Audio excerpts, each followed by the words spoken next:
I love that you view employers as stakeholders, that you are tracking job placement, and your job placement rates in the high 90 percentile is incredible.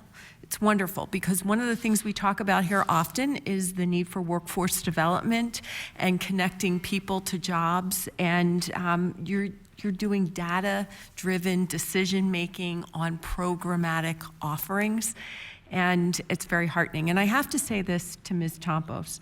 I served in the House prior to coming over to the Senate, and in 2015 I was a member of the House Education Committee, and Thaddeus testified, and very inspired by the mission of lifting people out of poverty, but there were very, very few women who were attending the institution. And looking at what you have done, I think we broke a lot of stereotypes back in World War II with Rosie the Riveter and cab driving Brunhilde and women ferrying planes across the Atlantic. And looking at your numbers in 2015, I was shocked.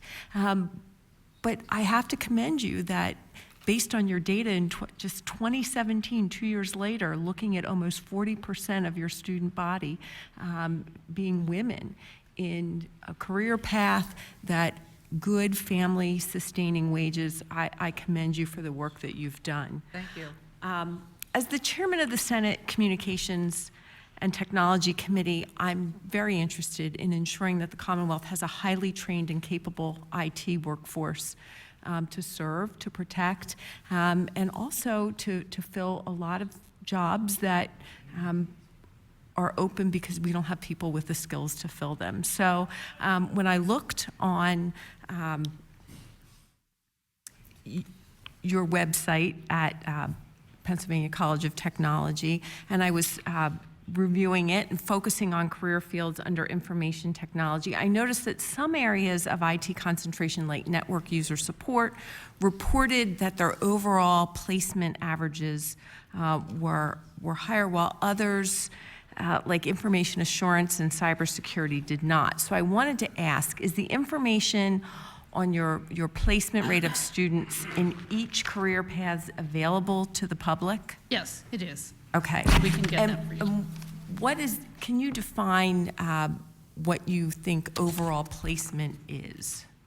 Well, overall placement for us is a job directly in the field, a job related to the field, or furthering your education. So they went for IT, but they're working in retail. So well, no, related to the field would have to be those would be non-related to the field. Okay. So it would have to be directly in the field, like I'm now a cybersecurity expert, or I'm now a cybersecurity But technician. if you're in retail, that's not considered in the overall placement. Okay.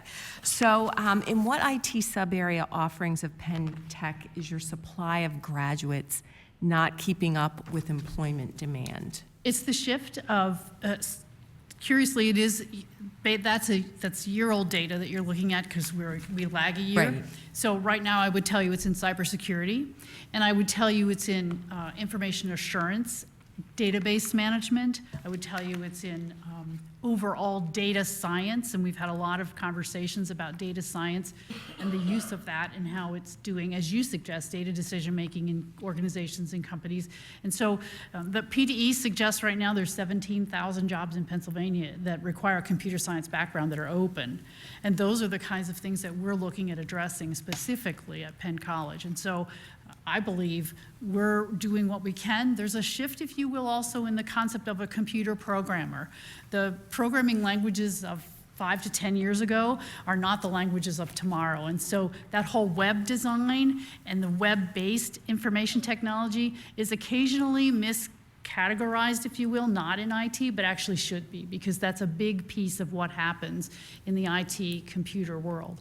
But some of our highest paying graduates are in cybersecurity and information technologies. Well, it's good to know. And we hear everything from having linemen who can run fiber optic cable, that, even if we put hundreds of millions of dollars into further deploying broadband across this Commonwealth, we probably wouldn't be able to find people to run that fiber optic cable.